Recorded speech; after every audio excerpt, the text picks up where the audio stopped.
Sup, ladies and gentlemen, Akulon here, and welcome back to each of one. And of course, if you are new to the channel, thank you so much for joining us.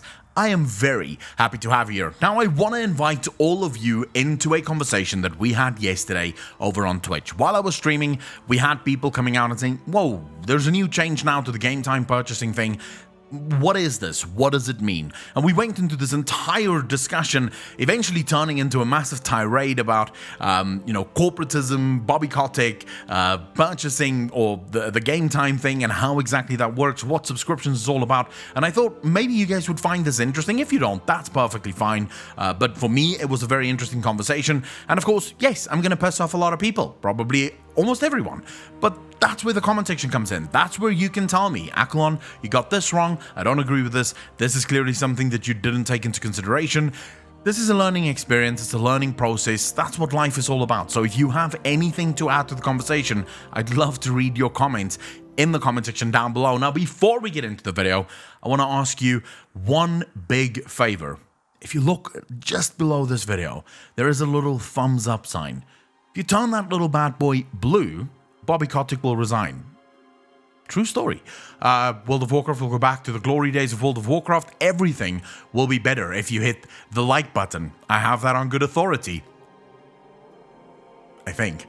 Anyways, just do me a favor, slap that like button. It does help out. It lets other people know that this video exists. And the more people that hit the like button, the more people see the video, and the more people can potentially hit the like button. So do that. It's free of charge. Little spanky spank. That's all I ask of you. Remember, you can join these conversations live every Tuesday to Friday over on Twitch. Link is in the description down below. And with all that said, let's jump into the video.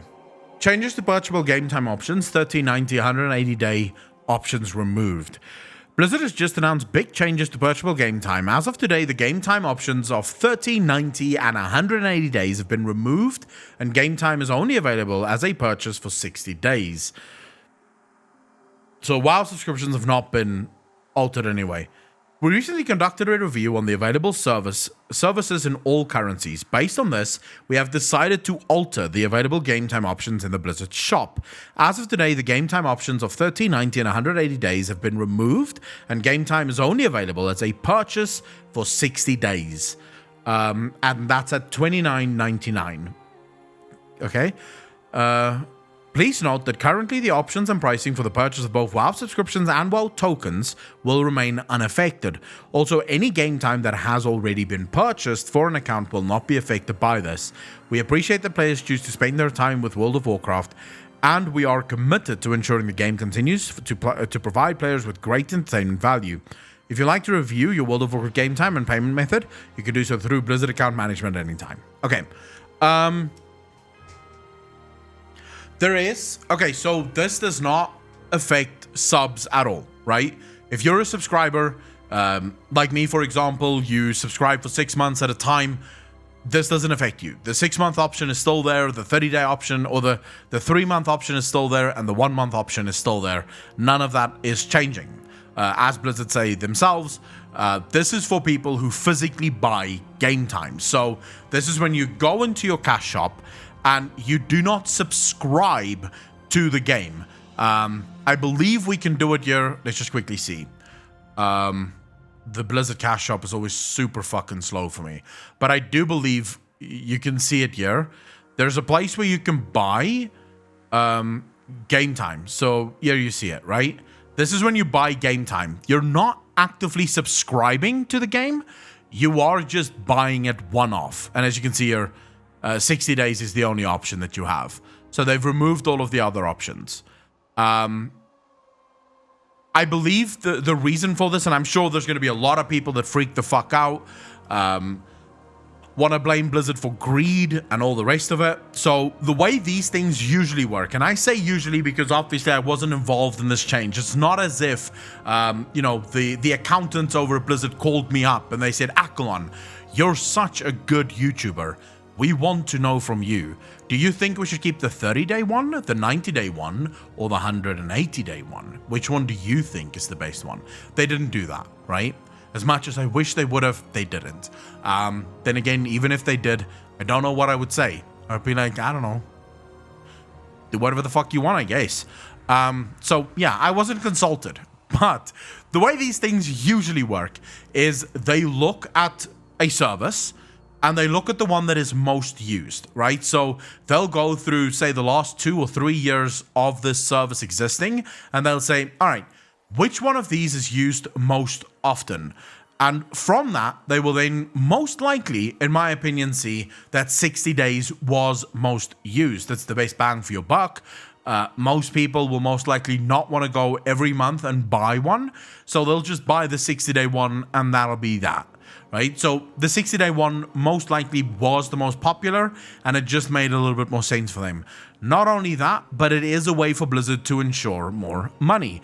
The way I'll describe this is what a lot of people do on Patreon or on YouTube, right? With memberships. One of the things that I was told not too long ago was that I should cancel the $1 patronage and the $1 YouTube subscription.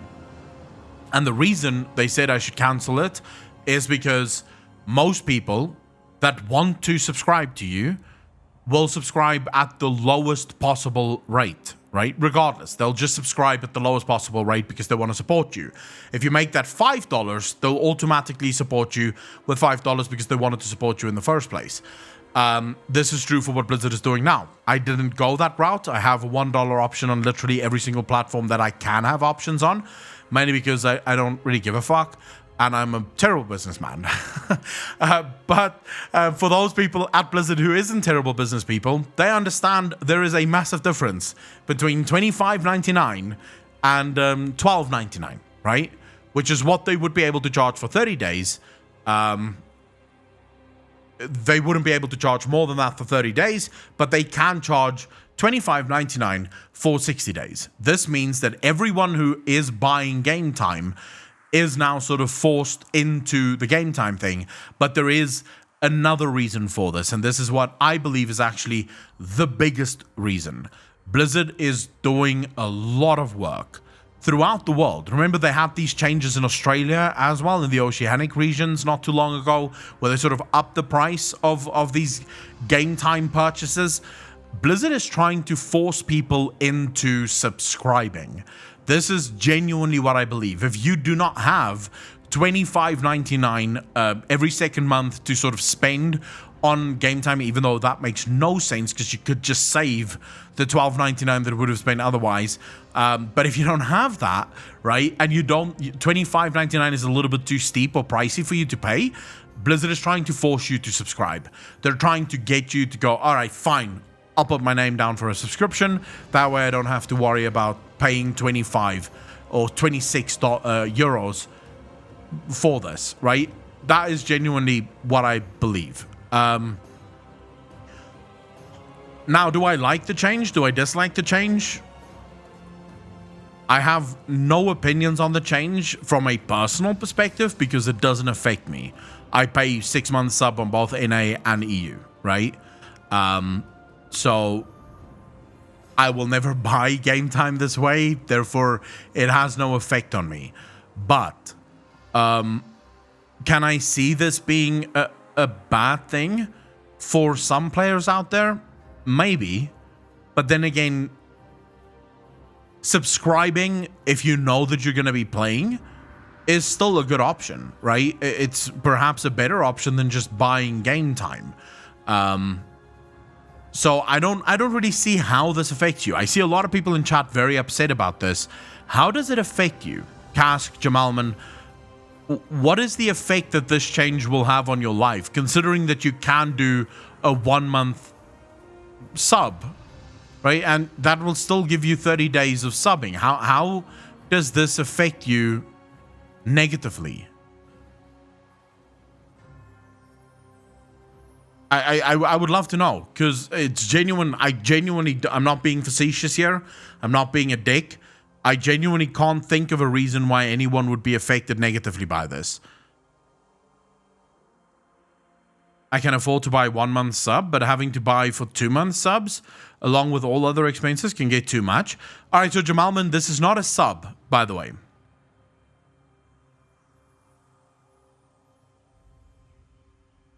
Excuse me. This is not a sub, by the way. This is the specific change that was made here is on the game time purchase, not on subscribing.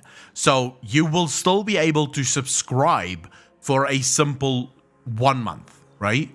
There's still a 1 month subscription that you can purchase, and that will be your 1 month subscription.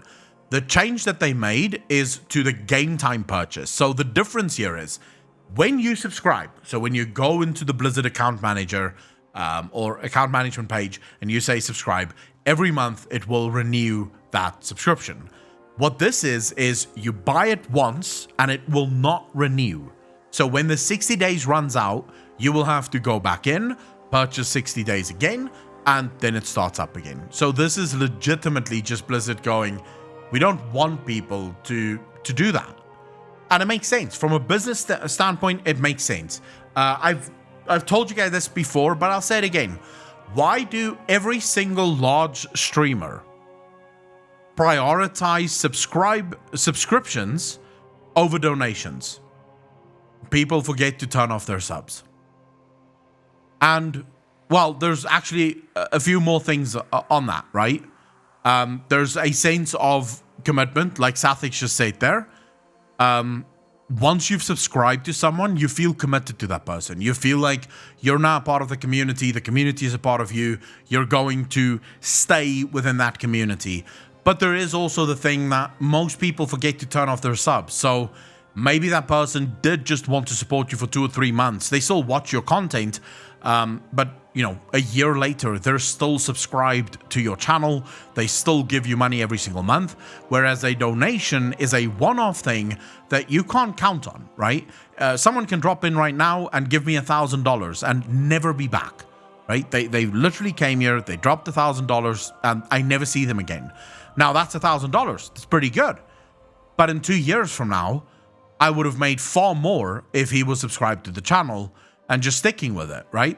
Subscriptions is terrible. Twitch takes 50% of your money, right? 50% of your subscription goes to Twitch. Nothing you can really do about that, but it's still better because it gives you a sense of security. It gives you a sense of planning.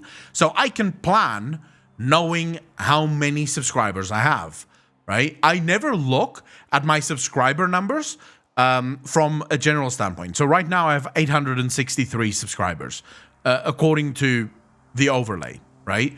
863 subscribers. I don't have that many. That is a lie, because it's still taking last month's and adding them on. At some point, it's going to reset to how many I have this month. Well, we can actually fucking check how many I have. We have about 300 and I'd say we have 3 tier 2 subscribers.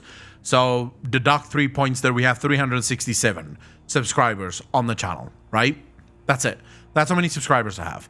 Now, of course, I can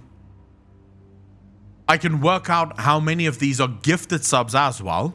And if you remove the gifted subs, then you get a real world scenario of how many subscribers you actually have, which means now you can sort of plan ahead, right? You can know, all right, I'm pretty much every month going to get $500. So how can I live my life with that $500? Whereas if you're just relying on donations, there's no planning, right? There's no ability for you to plan your life. And this is sort of true for companies on a much larger scale, right? This is true for companies on a much larger scale. If people only buy game time and nothing else, there's no way for Blizzard to make any sort of future predictions as to what comes next, right?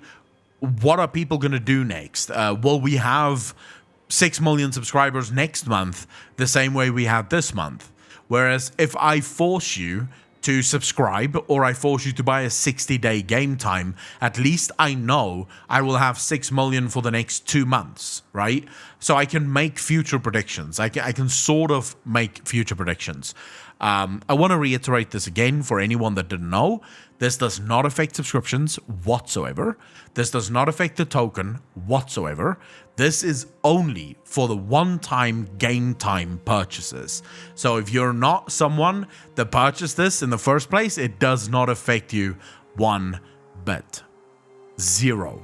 It will not have any effect on you whatsoever. So yeah, I wouldn't be too worried about this. I don't think this is going to affect anyone's life. If you still just want to do 30 days, then just subscribe for 30 days and just keep track of it. Do what I do. I have an entire Excel sheet with every single subscription I own. And anytime I subscribe to a platform, even to Twitch streamers that I subscribe to, they're added to my Excel page. And if I stop watching them or I no longer care to watch them, I just look on the page, I go, fine, I need to cancel that subscription. And I go in and I cancel the subscription, I remove them from my list, right? That way you don't forget to cancel your subscription. It just makes a hell of a lot more sense. And that's it, right? That's all you need to know. See this only as an unnecessary consumer unfriendly change, to be honest. I mean, it could just be to unclutter the shop, right? From a technical standpoint, not so much from a physical standpoint, but from a technical standpoint, every single service that you have is a service that takes up space. It's a service that takes up some lines within the code, right? And offering all of these different services can just turn into maybe a little bit bothersome. Maybe it's just something that they feel it's unnecessary to have all of these services when nobody really uses the other services that we have. So what does it matter, right? I don't think this is consumer unfriendly. I think it's consumer neutral. At least in my opinion, this is a consumer neutral change.